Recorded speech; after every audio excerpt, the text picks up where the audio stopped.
Hello, ladies. Hello, and happy Resilience Thursday.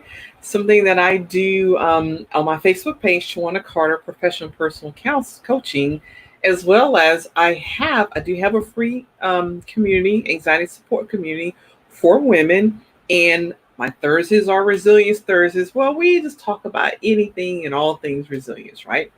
Thank you for joining me today. I do appreciate it. And just a couple of notes, right? A couple of notes is I have some notes. And I like to say that up front so I'm not all nervous because I am glancing down every so often to be sure that I share with you everything that I promised I would share with you on today, right? So, I'm Tawana Carter again, and I am an anxiety coach for women who are fed up with their anxiety holding them back. And what they want is to get over and overcome that stress and doubt to get their life back on track for success and for happiness. And again, welcome, and thank you for joining me.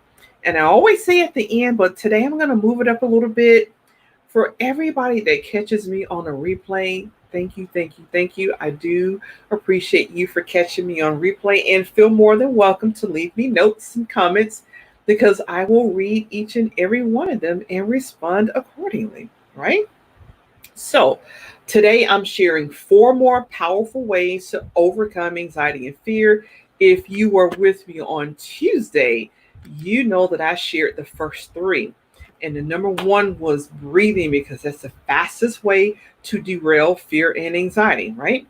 And number two was to act normally, act as if everything is going fine until your brain catches up and says, okay, I'm ready to perform. Let's keep going. And then, of course, number three was spend time with supportive friends and families. Very important because we typically have lower anxiety around the people who support us and love us, right? And so, if you happen to be one of those people and your family is not quite that supportive, adopt a family who's supportive or find friends who are supportive, right?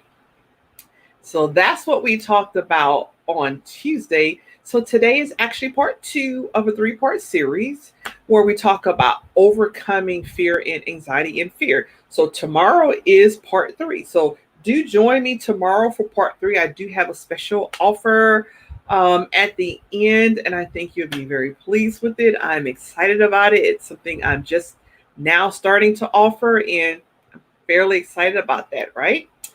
And now, if you were not here for part number one, you can go to my Facebook page, Tawana Carter Professional and Personal Coaching, and catch part one. It's out there. Scroll down a little bit. It was on Tuesday at 6:15, just like today, Thursday at 6:15, right? And so again, I am here right back here tomorrow at 6:15 Eastern time, right? And that's 5:15 Central Time and 3:15 Pacific and 11:15 UK time and about 8:15 in the morning for those of you who are in Australia. And I do have people in Australia in my group and people from India and I have people from China that pop in and watch in the Philippines and quite a few countries in Europe in addition to England. So I do appreciate you. And then Canada. I can't forget Canada as well because quite a few of you catch me from Canada. So I do appreciate that. Right. So without further ado, and I also wanted to say that if you do have comments or questions, you can actually drop those in the chat and I can answer those while I am on air, right? Live, right? So don't be shy. Go ahead and put a question to me out there and I will answer it. So, number four, because we did one through three on Tuesday, so we're doing four of them today on Thursday. So the four we're doing, the first one is number four, and it is a way to overcome, right? A technique to overcome anxiety and fear is have positive expectations because pretty much the energy that you put out is the energy that you get back. So if you go, this is going to be so screwed up, I'm going to mess up, I'm going to forget this, I know it's going to be horrible, it's going to be bad, oh my God, this is going to be horrible, you're pretty much going to get what you expect, right? So look for the best, expect the best because you never know, right? You just never know how things are going to turn out. But if you expect the best, that energy is what you're putting out, then that's probably what you're going to get back, right? So when you expect the best, you can't feel afraid because you're just expecting, it's like, I'm going to do well. I've got this speech nailed. I'm going to do this well. I prepared for it. This is going well. And again, you feel excited rather than anxious. Why is that important? Because your brain doesn't really go down and it can't really tell the difference between butterflies in your tummy because you're excited, like riding on a roller coaster, and the butterflies in your tummy because you saw a big dog around the corner. You're scared of dogs. Your brain doesn't really differentiate between which excited you are. So if you expect the best, you look for the best and you're like, I'm excited for what's happening next. Like, I'm excited about the free offer that I have for you guys tomorrow because it's the first time I'm doing it. So rather than the nerves, like, oh my gosh, is this a good decision to make this offer? Are they going to like this? Is it going to serve the clients like they need? I'm choosing to expect the best and to be excited because I know my brain can't really tell the difference. Right. And so if you think about it, if you've ever ridden on a roller coaster and you're up at the top and you're going, holy cow, what was I thinking about? At least that's what I'm thinking when I get on roller coasters. Why did I do this? What was I thinking about? That funny feeling, the butterflies in the tummy, is the same feeling you get when you're anxious. Same feeling. So just expect the best. Tell your brain it's going to come out all right. And be excited and it will carry you over. So that's number 4. Have positive expectations, right?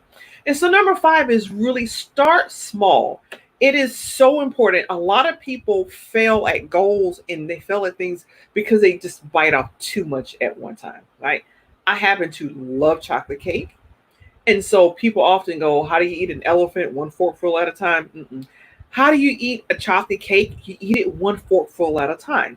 Start small and eventually you'll eat the whole cake. I know of where I speak, right? Another live there. But go start small, right? So if you are afraid of speaking in public, well, don't make the first thing you do speaking in public. Try recording yourself giving the speech and then share that with people you trust and have them give you critiques. Have them give you feedback. Sit down with you. Oh, that was good. Or I would change this. Or what about that? Have you thought about that? That's a really good way to start small. You have an audience. It's just a really delayed audience, right? And you're only sending it to the people you trust.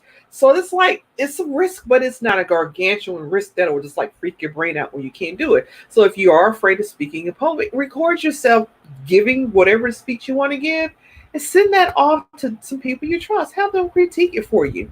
The more you do that, and each time you send it to a few more people and a few more people, and the next thing you know, you're going in to give your speech. You're like, well, I've sent this to 10 people already. There's 30 here. I got this, right? So definitely start small so you can build up to the big thing that you want to do, right? So this next one, number 6, is something I really had problems with, is learning to let it go, right? It is very common for fear and anxiety in one of our part to kind of bleed over and touch the other parts of our life. And if you don't let go, it can actually just bleed over all the different parts of your life, right? My first real job out of college was a second lieutenant in the Army. And of all things, they branched me as an engineer, and I thought I was going to the medical service course. So there I was, um, no idea how to do project management because it wasn't what I studied. But because I didn't recognize it was project management and I didn't know how to do the flow charts and all that stuff, I just felt I was a failure. And that one experience actually covered most of my time in the service. I always felt I was a failure. I always felt I wasn't good enough. I always just felt bad about my service. Everything about my service, I just felt bad about it because I couldn't let go of that one mistake. Okay, so I didn't know project management. I didn't go to school for project management. And at the time, all I had to do was just go research, but I didn't. I let anxiety get the best of me and I couldn't let it go for like 6.5 years in and another 3 to 5 out, probably a little bit more than that, right? Learn to let it go. You have to, because if you don't, it bleeds over all parts of your life. And you've probably done this before. If you had like a really bad morning getting up, you overslept, you didn't iron your clothes, or you had a fight with your significant other, and you go to work, and then you take that same energy with you to work, and then everything goes bad that whole day because you didn't let it go. Learn to let it go, because it will save you a lot of anxiety and fear. Believe me, for someone who held on to stuff for years, it took me a while to learn to let things go. Right? Very important, learning to let things go. And number 7, because we're doing 4 today, so we did have positive expectations. We did start small and we did let it go. So number 4 that we're covering today, number 7, the fourth one covering, is sweat, right? The chemicals that you have in your body that you release when you have fear and anxiety, they really can last a while. What can you do to get rid of them? Like really fast? Like sweat it out? Exercise. You got it. Exercise. Whether that's walking or bowling or swimming, playing tennis, right? Any form of exercise, whether you do Taibo. Yes, I still do Taibo. You know, for what I can do. I can't do all of it anymore, but I can definitely do their floor work, not all the jumping around, but whatever exercise you do. Some people do P90X, some people do Shanti, some people lift weights, whatever that you do, exercise, get a good workout in, sweat it all out, and you will see how good it feels. Number 1, you get the feel good endorphins when you work out. Hard to have fear and anxiety when you got the endorphins flowing through, and it's just making you feel so good. Then once you exercise, you're feeling good. Number 6, let it go. Whatever it was that you were upset about, let it go, right?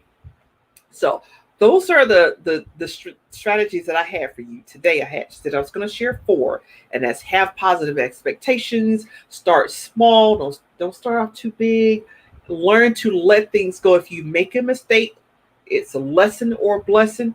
Figure out what the lesson is or figure out what the blessing is, let it go and move on. And then number 7 was sweat it out, sweat all of it out and get those endorphins, and then bounce back to number 6 and let it go, right? So that's what I have for you today, and I am so happy that you stayed with me to the end, right? It wasn't that bad, was it, right? So if you've been paying attention, I tell people I do get nervous when I do these, and yes, I do them. I have a form of anxiety called social anxiety, and so it took me a number of years to get to the point where I can actually do this, and I could stand up in front of people and actually remember everything that I needed to say. I do it with notes here again because I like for you all to get everything that I promised that I would give you. But I also became really good at talking off the cuff of my head. I know my subject matter, and then I know what I want to do after that. And I'm also no longer like scared to death to make the mistakes, which is a big part of that fear. So I had to again learn to let it go. If I make a mistake, I'm not watching. I may not watch this live if I make a huge mistake. I'll come back, circle to it to get the blessing or the lesson, because that's what I do with mistakes. It's either lesson or it's a blessing, and I pick up the good stuff and then I move forward, right? So saying thank you for watching and to express my appreciation for you. I wanted to let you know that I have a new blog coming out today, and it is called Face Your Fears and Gain Control of Your Life, right? So I need to just be sure that it published literally. It published today, and there it is. I'm going to drop that into the chat. I do have 2 screens up, so that's why you see me looking over to the side over there. I'm going to drop that into the chats so you can check out the new blog. And that's my appreciation to you for watching all the way through. And it's just more tips about facing your fears and gaining control of your life. Again, I am an anxiety coach because I have anxiety, and it really derailed my career, derails my life for quite a bit. So that's why I do what I do. So be sure to join me tomorrow. If you enjoyed what you saw today, give me a thumbs up, make your comments. And it is telling me I had an error somewhere. It says, wait a minute, try it again. I'm not sure what that is, but the first 2 posted, so I think we are good.